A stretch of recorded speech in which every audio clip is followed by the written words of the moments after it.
Hello বন্ধুরা, আজকের recipe উচ্ছে। এই উচ্ছে দিয়ে আমি একটা দারুণ জিনিস তৈরি করব। আমার এজেড ব্লগসের সকল বন্ধুকে জানাই অনেক স্বাগত ও ভালোবাসা। যে সমস্ত জিনিসগুলো নিয়েছিলাম সেগুলো আমি দেখিয়ে দিলাম। এরপর কড়াইয়ের মধ্যে আমি তেল গরম করতে দিয়ে বড়িটাকে আমি হালকা করে ভেজে দেব। বড়িটা খুব বেশি ভাজার প্রয়োজন নেই। আর এদিকে আমি সরু সরু করে উচ্ছে আলু কেটে নিয়েছি, সাথে দিয়ে দিয়েছি বেগুন আর ছিল কাঁচা লঙ্কা। তোমরা চাইলে শুকনো লঙ্কাও দিতে পারো, তবে আমি খুব শুকনো লঙ্কা পছন্দ করি না বলে শুকনো লঙ্কাটা দিইনি। বড়িটা আমি দেখতেই পাচ্ছ লাল করে বেশ ভেজে নিয়েছি। বড়িটা ভালো করে ভেজে নেবেন, আর একটা গন্ধ বেরোয় ডালের বড়ি। এই বড়িগুলো আমি এবার একটা অন্য পাত্রের মধ্যে তুলে নেব।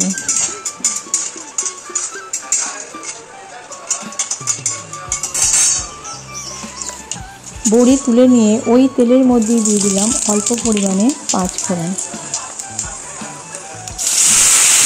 এরপর আমি যে ঝিরি করে উচ্ছেগুলো কেটে রেখেছিলাম ওই উচ্ছেগুলো বেশ ভালো করে ভেজে নেব। এটা ভাতের সাথে ভীষণ ভালো লাগে খেতে। রেসিপিটা তোমরা বাড়িতে বানিয়ে একবার দেখতে পারবে, অবশ্যই ভালো লাগবে। আর ভিডিওটা পুরোটা দেখার জন্য অনুরোধ থাকলো, যারা এখনও সাবস্ক্রাইব করনি তারা আমার চ্যানেলটিকে অবশ্যই সাবস্ক্রাইব করে দিয়ে পাশে থেকো। উচ্ছে আমার ভাজা হয়ে গেছে। এরপর আমি দিয়ে দিলাম আলু আর বেগুন। আলু আর বেগুনগুলো একসাথে অল্প একটু নেড়ে নেব। এরপর এর মধ্যে দিয়ে দিচ্ছি অল্প পরিমাণে প্রয়োজন মতো হলুদ আর প্রয়োজন মতো অল্প একটু নুন। হলুদ দিয়ে তবে আমি বেশ ভালো করে নিয়ে নেব। এই রেসিপিতে আমি একটা মশলা ব্যবহার করছি। এই মশলাটা দিলে প্রচণ্ড ভালো টেস্ট হয়, তার জন্যই আমি এটা দেবো, অবশ্যই লাস্টে দেবো।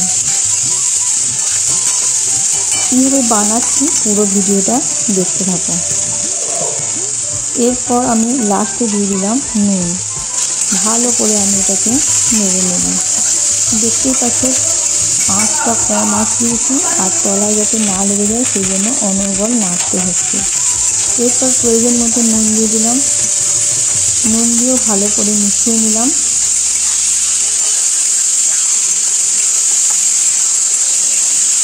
ভাজা ভাজা হয়ে গেছে সব কিছু।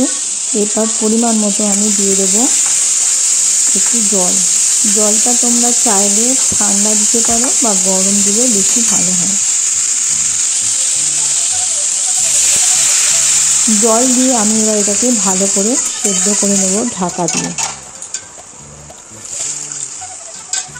ঢাকা দেওয়ার প্রায় 7 মিনিট পরে ফিরে এসে দেখলাম আমার রান্নাটা পুরো ভালো করে রেডি হয়ে গেছে। খুব একটা শুকনো রাখিনি, মাখা মাখা টাইপের রেখেছি। এরপর আমি দিয়ে দিলাম সেই বিশেষ মশলাটা। এই মশলাটা ছাড়া তরকারিটা অসম্পূর্ণ। আর বড়িগুলো যেগুলো ভিজে রেখেছিলাম ওগুলো আমি গুঁড়ো করে লাস্টে দিয়ে দিলাম, তবে খুব বেশি গুঁড়ো করিনি। তরকারি আমার রেডি। ফিরে আসবো আবার নতুন রেসিপি নিয়ে। তোমরা ভালো থেকো।